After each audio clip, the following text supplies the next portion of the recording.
Hi, teacher. Hello, everybody, and welcome back to the Tower of Babel Podcast. We are back after a very long break. My name is Rocky Guerrero. And I'm Lauren. It's good to be back. We missed you guys. Yep, and for anybody who doesn't know, we are the directors here at Tower of Babel, which is an English institute based in Cochabamba, Bolivia, with the main purpose of making sure that people can learn English, we say, the right way, which is just a manner of being able to work on their pronunciation and their grammar at the same time to be able to use it. So this podcast is one of the resources that we have just so that they can start to hear native English speakers speaking in a little bit more of a casual sense. And it also gives us the chance to just blab a little bit. Yeah, we just hang out and yap. Mm-hmm. You might need to speak up just a tiny bit. Do I? Yeah. I'm pretty quiet. So, today we have a topic, and then after that we have Lauren's learning segment, and then last but not least, we'll end it off with our, what do we call it? Just student submissions? Yeah, student submissions, I think. Yeah, so Or then we're questions ending it. If you can't tell, we're a little bit rusty. We haven't bit. done this in about a month and a half, maybe 2 months, pretty much since the year has started. Mm-hmm. But today our main topic is just kind of economics. We take the cultural differences and cultural similarities between the United States and here because both of us have now spent a considerable amount of time in both areas. Yeah. So why don't you start us off? What do you think are the most important things about economics in like a very middle class family in the United States? What is lower, middle, upper class in the US? Oh, so defining like the classes. Yeah. So what comes to mind for me immediately for like lower to low middle class would be paycheck to paycheck is what we call it, which means, you work, whether you're an individual or you're a family, and you get a paycheck, you get paid from your job, and then you are living off of that until you get your next paycheck. And unfortunately, a lot of people live like that. What do you think the estimated amount of like percentage of the United States is actually living in lower class? If we're speaking straight up economic numbers, I think that lower class is anything below $32,000 as of 2025. I think that's like what the poverty level is considered. Yeah, right? $32,000. I would say probably 60% of people are in that. Wow. I don't know. I don't know 60. But I'd say at least 50. At least 50, I would say. Yeah. Like thinking about just like the people we know and like what you see day to day, I would say at least a good 50%. But even within that, because this is the situation, it's 32,000 household income. Okay. So for some reason, it's the exact same whether you're married or whether you're single or whether you have kids or whether you don't have kids. Right, because it depends on how you do your taxes. Which really doesn't make any sense. Sorry if you guys can hear that in the background. Yeah. So the situation with that is it's very odd because you can have one person living in a house making $32,000. That is like enough money for that one person to be able to like, yeah, I can put gas in my car, I can buy food, I can pay rent, and I can maybe even put a tiny bit away in savings in case my car does break down, in case there's an unexpected hospital bill or something like that. Yeah, if you're single and maybe, especially if you have roommates or you live with your parents or something, that's not a bad deal at all. Yeah, but if you're single. But for some reason, it's the same economically. If there's two people in a household, if there's like a parent and a child, that's still $32,000. That's so interesting. Or I didn't actually know that. Two, like a spouse, like two people, a married couple, and kids. Right, you could have 6 kids. The household and income. the household income is the same. Yeah, but that obviously you're dividing that income between all of those people, which makes it way harder. Yeah. Yeah. And so Definitely. I could also be wrong on this, but as far as the research that I've done just casually, it's pretty much the same all throughout. And that's the poverty income. And I think that about 50% of people really live below that line. I think so. I think especially young people, it's really common. I mean, like in the state of things right now, definitely with the economics. I think most people who are younger than maybe like 40, live in that 50%. Yeah. And then you have like middle class. What percentage of people do you think live in middle class? What would you describe, like you said, paycheck to paycheck for lower class? Well, how would you describe middle class? Middle class, I think it's a little harder to define because I feel like the line between middle to high gets blurred a little bit. But middle class, I consider it like you're not necessarily paycheck to paycheck.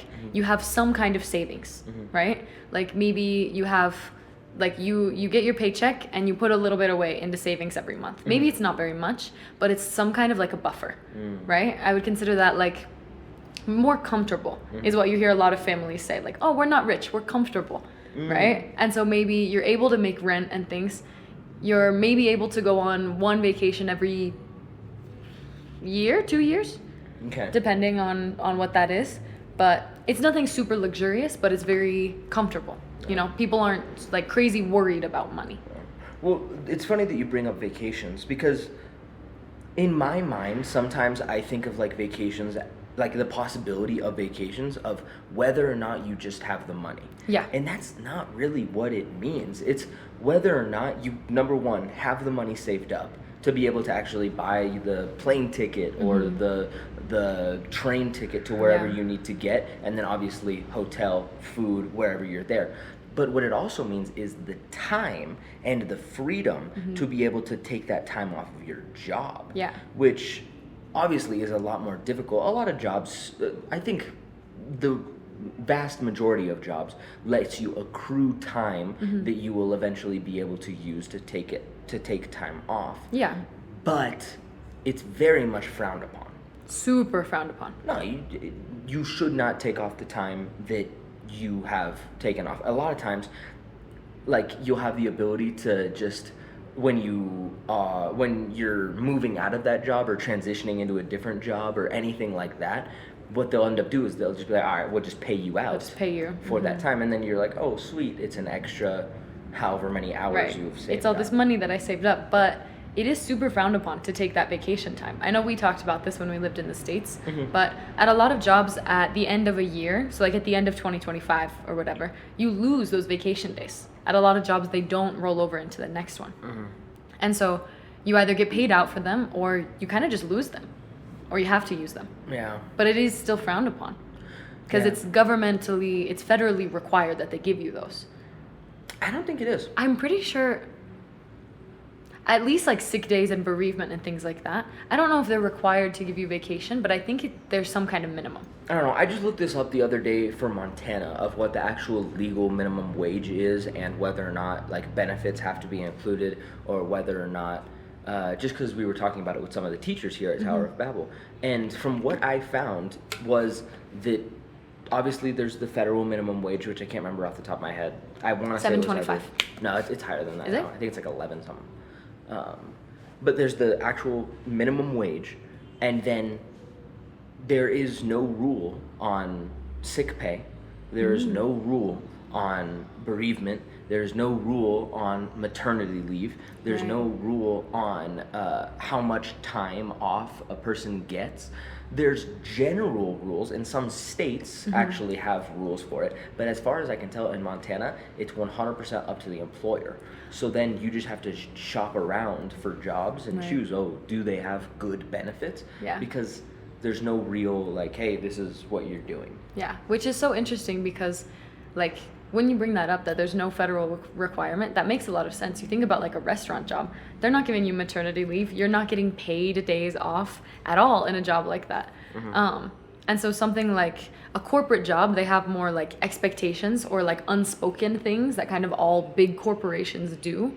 But then, like you said, you have to shop around. But even that's frowned upon because you don't want to go into an interview and just say, what are the benefits? No, and so that's something that's very interesting between...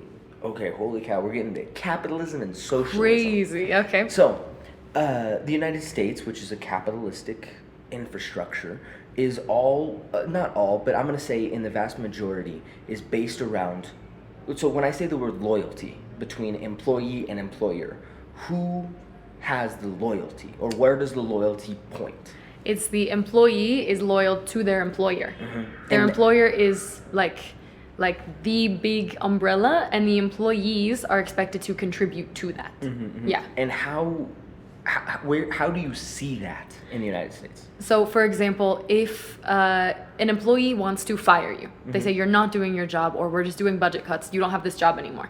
They can tell you that day and you don't have a job anymore. Yes. And some companies will give you extra pay for that. A lot of them will just cut you off. But if you want to quit your job, you, not legally, but in general terms, you have to give your employer at least 2 weeks, right? If not, you can't use them for recommendations and things like that. And it's just generally really frowned upon. So you're expected to give them notice to replace you, but they don't give you notice for you to find a different job. Yeah, that's what immediately comes to my mind. The social norms between what is right and what is wrong to do, right? Another social norm is obviously within the first year, don't take any time off. Yeah. That is a general social norm. If you're in the new job, don't take any time off, because you want to show that you're a hard worker. You want to, hopefully be able to work your way up the ladder and stuff like that. Another way that it can be shown is, so you just touched on the fact that, hiring and firing. Right. Another part of that is the workload. The social norm in the United States, at least from the people that we were around and our families who we saw, the people our families interacted with, maybe even just like the people we looked up to. Yeah. Those people, when they were working, if let's say you have 10 tasks to finish on Tuesday, right? Your boss was like, hey, I need you to finish these 10 tasks by Tuesday. And you finished them on Monday. The social norm is, okay, I'm going to turn it in early, I'm going to give it to my boss, and then I'm going to take on some more work so that I can get ahead for whatever the next week's tasks are. Yeah. And then maybe the next week you do get ahead, and you're ahead another hour, and you go again, and you're ahead another hour. And it's just this continuous cycle of constantly getting ahead, which then obviously, depending on what kind of company you're at, can be a great thing, because then your boss goes, this person's killing it, and let's give them a raise or a higher position or anything like that. But I feel like in the general sense, it usually turns out to, oh, this is just how they work. This is a workhorse. They're just gonna work you. And so I'm gonna do what I can to make sure this person continues doing what they're doing, which could be bad, could be good, depending on the situation. Yeah, and it's interesting to look at it because, that's obviously the goal, and that's, I think, what is idealized and what a lot of people strive for. But I also think about, office work. I think about the show The Office and how a lot of actual office jobs are similar in that a lot of people aren't working most of the time. Well, the Office TV show works in a socialist context. I don't know if you ever noticed that. The Office, the actual TV show, does not work in a capitalistic sense. Let's look at our boss, Michael Scott. Does Michael Scott care about the numbers? No. What does he care about? The people. He says it a lot. I never thought about that. In that episode where he goes, so Ryan is in business school because the business is sending him to business school. Wow, you have the whole thing memorized. I do. I love the show. So Ryan is going to business school, and if you bring in your boss, you get brought up a whole letter grade. Yeah, it's this one we just watched recently. Yeah, and so he brings in Michael Scott, and Michael starts to give his very, very cringy and bad speech about what business is all about and stuff like that. He's throwing candy bars to the people. Yeah, it's funny. Yeah. But in there, he comes to find out that everyone thinks that Dunder Mifflin, their business, is going to go under and it can't compete with the new larger chains and everything like that. And he says to all of these college students, Dunder Mifflin isn't about the money. The business isn't about the money. The business is about the people. And so the entire show of The Office, while Michael Scott is there, is based around a socialist setting. And you can tell that all of the people working there understand this. Yeah. They know, okay, I'm going to get my work done, but then if my work is done, I'm clocking out. Exactly. And even if they're not actually clocking out, they're just mentally clocking out. Yeah, they're doing other games. stuff. They're playing games. And it's interesting that you mentioned that too, because also in that show, I know that they, when they do sales pitches, right? They say, well, I don't know, Office Depot, for example, can do this and this and this for me. And then they call Office Depot, and Dwight has the phone right there. And he's like, I've been on hold with Office Depot this whole time. Then he calls the office and it's, hi Pam, right? And so it's about they're like, we're a small company, we care about you. It's the relationship instead of just the numbers and the speed of stuff.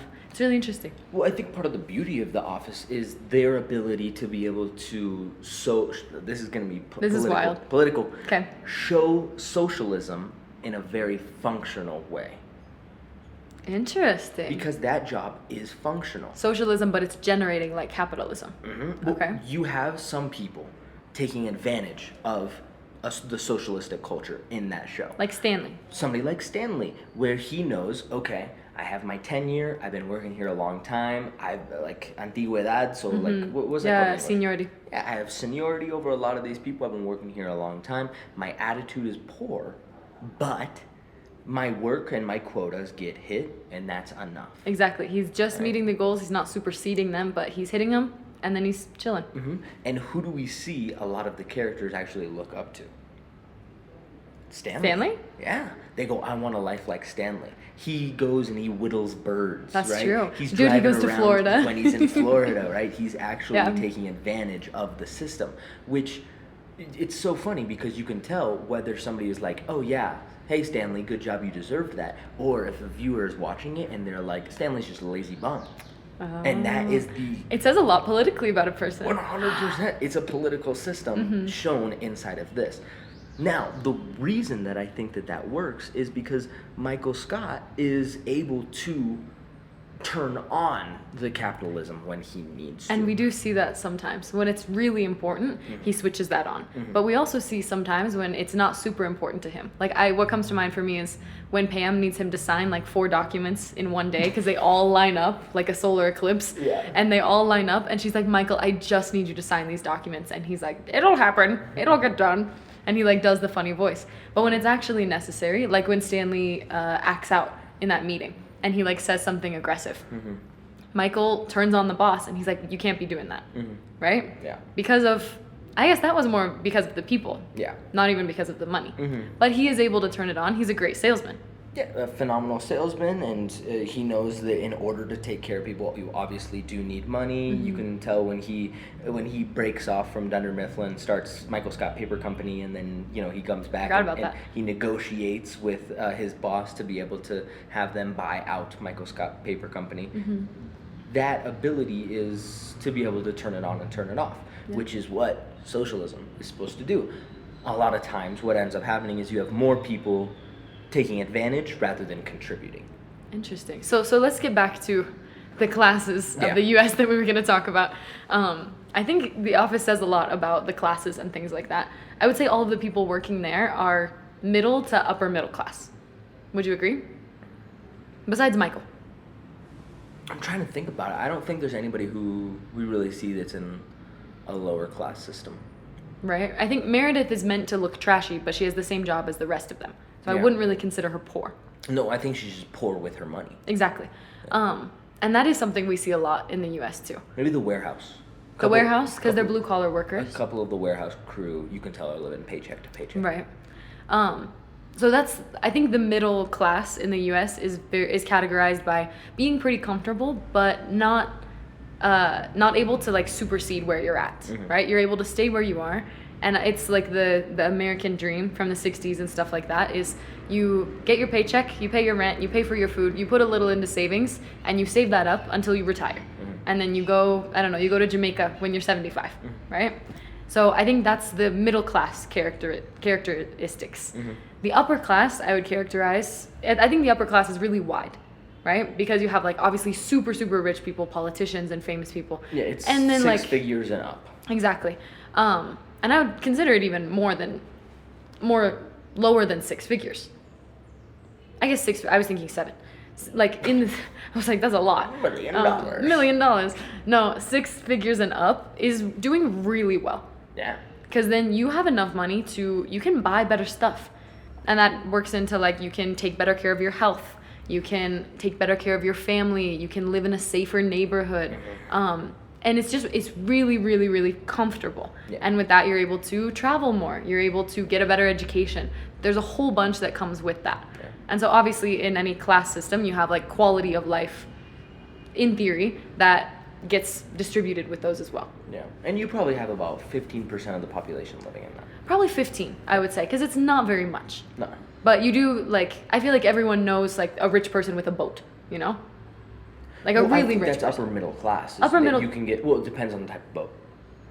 But, like, upper middle class, specifically white people, love having boats. Of course. Dude, you have to know a white person with a boat. Yeah, is it a 1980s Ridgeliner or is it a 2020 friggin' bass boat? Exactly. Like, there's a difference between, like, the people who are buying used cars who are nice and the people who are buying a Bronco that's brand new. You know? There's a difference between that.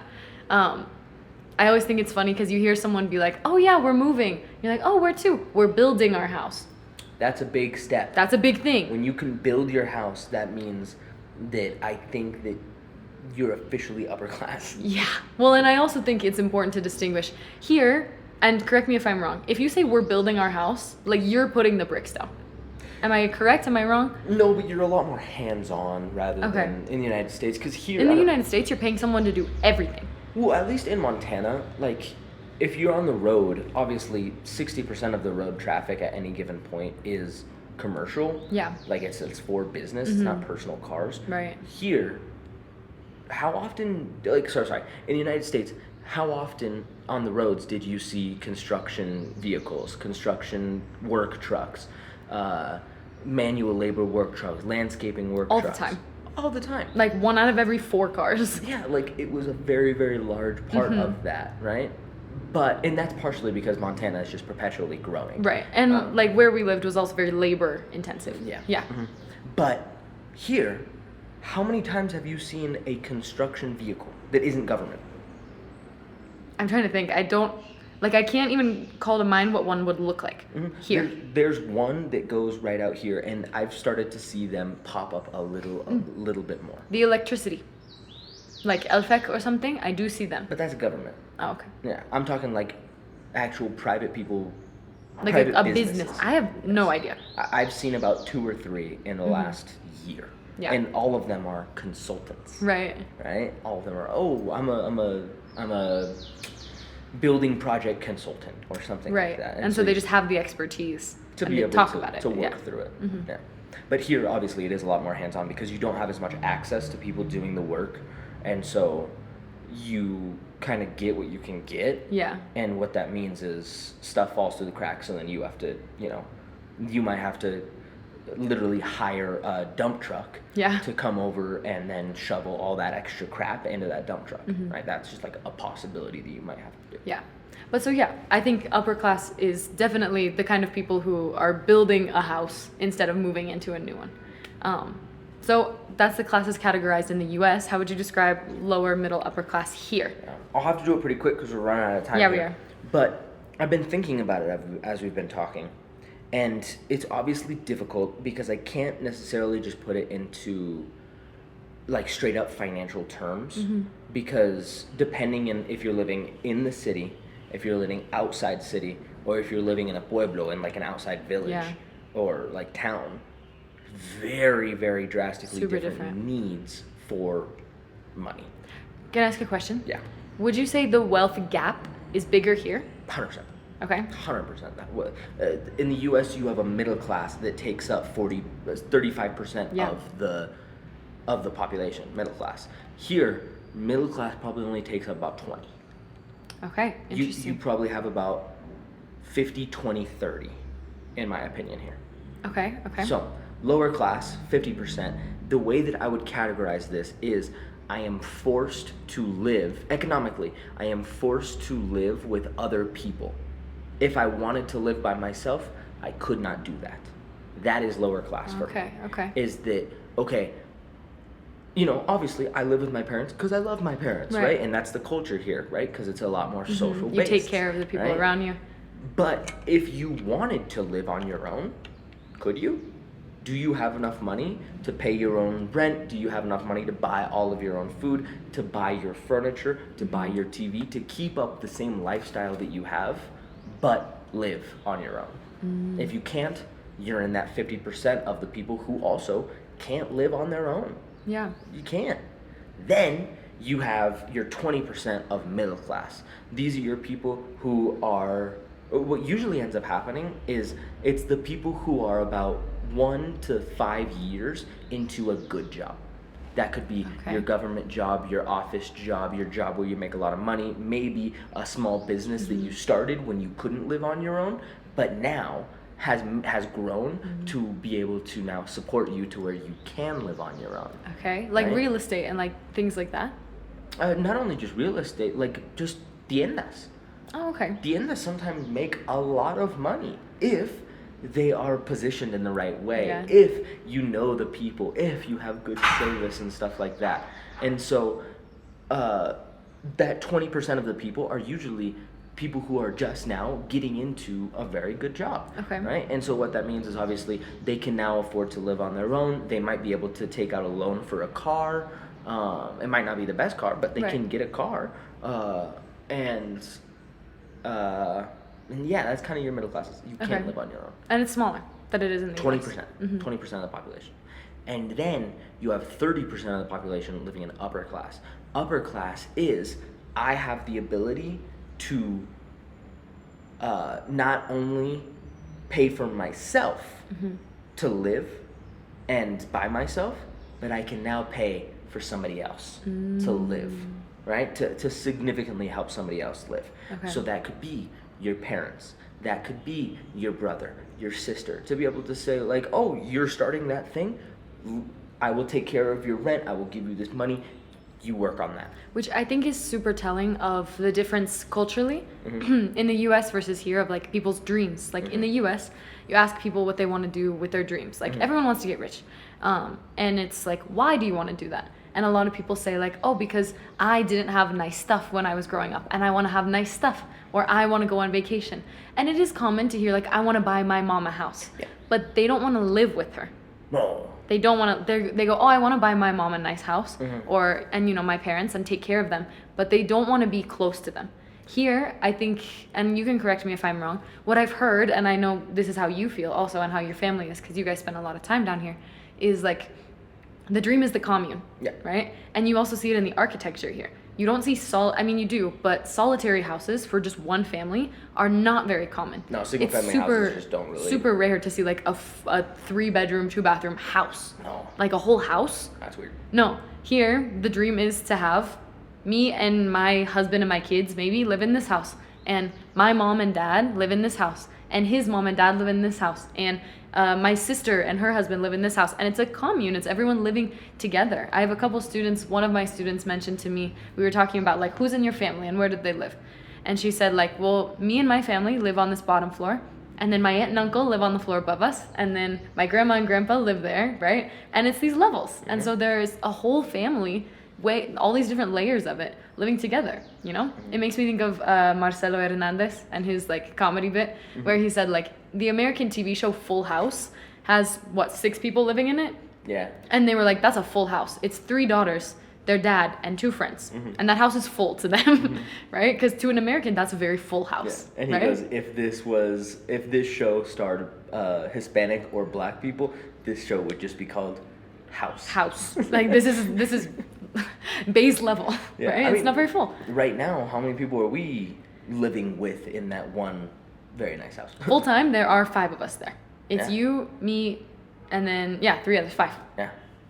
And to me, I'm like, oh, this is so fun. It's like a sitcom, right? Which it is. It's like a sitcom, but then too, it's like, it's not that full. No, it's not. I mean, there's space for other people, is the thing. And that's the norm here, is you have more people living with you. Yep. And like I said, I think that's super telling of the dream, is that here you want to live in a communal space. You want to live with other people around you.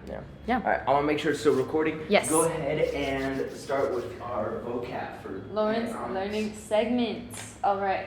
So it's been a minute, but I have some really fun money-related sayings that we have in English. So one of them that I would say is relatively common is an arm and a leg. So this is something that we use with cost. So if something is super expensive, for example, I'm going to use college because college in the US is expensive. It costs an arm and a leg, right? It's saying that thing is going to just run you dry of all your money. You will not have any more money. It costs all the money you have, and you have to give them your arm and your leg. As in, it's way too expensive, crazy expensive. Can you think of another example where we use it? No, I was thinking of a wrong example because I thought you were going to be like, Oh, can you sorry. tell me? It's fine. Okay. I was going to be like, oh, does it mean it costs half of you? Oh. Because like an arm and a leg. Because when Smart. I'm thinking like, if I had to pay something with an arm and a leg, something super expensive, I wouldn't choose this arm and this leg. Because then I'd be opposite all the time. I would choose one side. You'd be unbalanced. Well, no matter what, I'm down an arm and a leg. I would rather That's so interesting. still have one side of me that works. Would you keep your left side or your right side? Oddly enough, I felt like I would cut off my right side. You were cutting off your right side, which is interesting because you're right-handed. Anyway, this next phrase we have is dime a dozen. So this is a little confusing if you don't have the context. Rocky, give us a wrong example. If I said, I'm actually just going to try my best because I don't know what this one means. you don't know what this means? No. Okay, give us, what do you think it is genuinely? Well, You know what it is when I explain it. Well, I know that a dime is 10. I know that a dozen is 12. Correct. So 10 out of 12. So like it costs almost everything. Okay. That's actually the opposite. So if something is a dime a dozen, like, I'm trying to think of an example that's not from the Kanye song.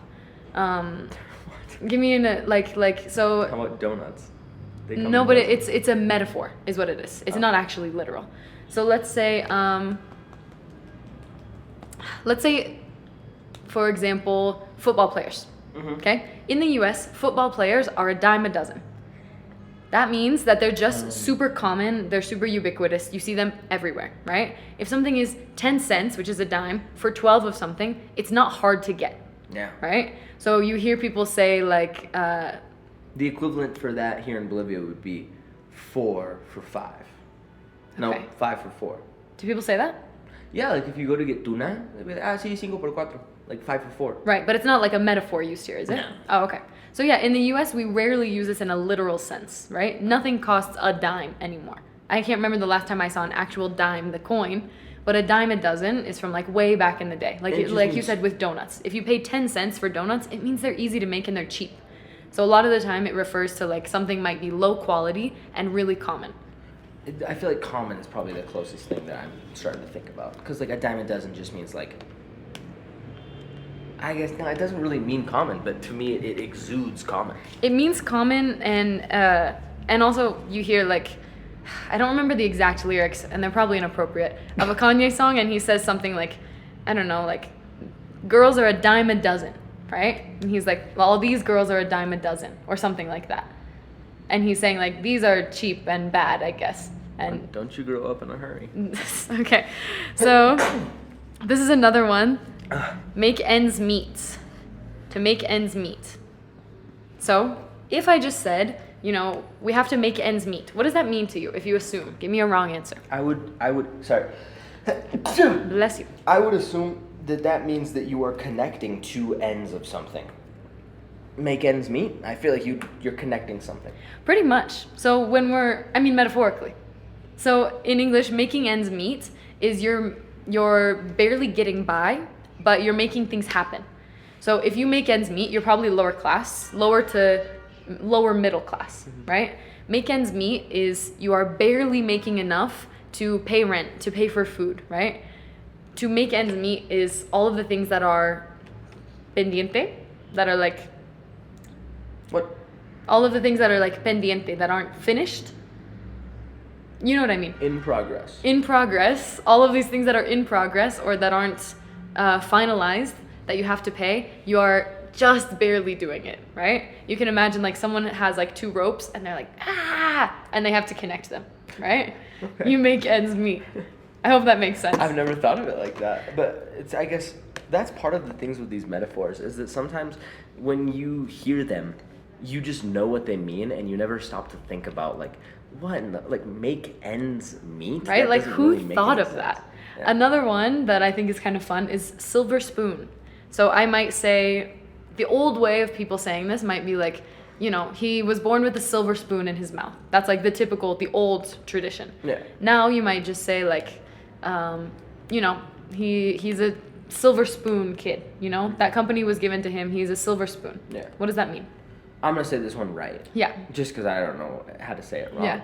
Yeah. Silver spoon is just like that they are wealthy enough to the insignificant things are still extravagant, right? Where a spoon, something that it could be made of plastic. Or aluminum. Right? It could be anything, but it's made of silver. And so it's expensive, meaning that he comes from a rich family or they come from a rich family. Obviously, if you're a baby and you're eating with a silver spoon, you didn't do anything to deserve that silver spoon, but you still have it. Yeah, that's a great example. What it makes me think of is the CCR song, the one about the Vietnam War. Fortunate son. Fortunate Son. One of the lyrics in there is about, like, I wasn't born with no silver spoon, right? So he's saying I wasn't from a rich family. I wasn't fortunate like that. Yeah. But it'll send you off to war. Yeah. Okay. All right, I think this is our last one. Okay. Let me do... Okay, this one's kind of fun. We'll continue these another time because I have many. But this one is kind of interesting. Fork over. If I say fork it over. That doesn't make a ton of sense, but I would just assume it means something about eating. Right? But Because it's we have a not. fork, right? Something you eat with. Normally we use this to talk about money. I guess it could be something else, but it's almost always considered like a money phrase. And it means to give someone something. Normally kind of a lot of something. And normally you're kind of unwilling to do it. You kind of don't want to, right? So, you know, like I had to fork over $100 for my tooth surgery. Yeah. Tooth surgery would never cost that little, but like I had to fork it over. That's how much my tooth surgery was. Yeah, because you got it here. You have to fork something over. And so it's something you don't want to do, but you're like, I guess I'll do it. I guess I'll pay that money. It comes from a pitchfork, because if you're thinking about an actual fork of like an eating Yeah, that doesn't fork, make sense. You can't get very much over. But when you're dealing with hay and farming and stuff like that, a pitchfork is the best thing to use because you can grab a lot of hay at one time. So fork it over means give me a lot. Yeah, so it's kind of unwilling. You're kind of resistant to do it, but it is a lot of something. So that's all we have for the learning segment today. We'll finish this with some more money sayings next time. We got one of our students submitted this as a question that we could answer specifically on the podcast. If you guys have any questions, feel free to put them in the box that's located over by reception. Okay, this one's interesting. I know this was one of my students because it's in my handwriting, because they asked me to write it for them. What is the most difficult part of learning Spanish, or what has been the most difficult part of learning Spanish? I'll let you go first. Me first? Yeah. Well, I learned Spanish in a really weird way, just because I grew up here, but I went to an English-speaking school, and we spoke English at home, and so I never really got a chance to practice my Spanish. And then, so all of the Spanish that I learned is very conversational, and I never, like, we had Spanish class, but I didn't really pay attention in Spanish class, Right. and so I know nothing about the grammar. And so You had Aesop's Fables. I did have that when we were first starting. But the hardest part of learning Spanish for me is hearing new vocab for the first time and then trying to apply it in like actual conversations. Because I use pretty much the same words every single day when I'm speaking in Spanish. And I do it in English too. Right. But every once in a while I can pull out a random word. Last night in Spanish, pulled out a random word and I was like, oh, I felt. Do you remember what it was? Nah, I can't remember. I think it was prerogative. Prerogativo. I didn't even know that word in Spanish. That always feels incredible. I know. And you're like, I pulled that word out of nowhere. How about for you?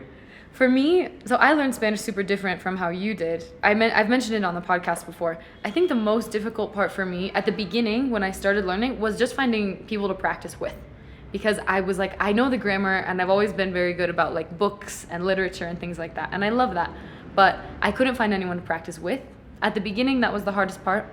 For me now, I would say the hardest part is the subjunctive, honestly.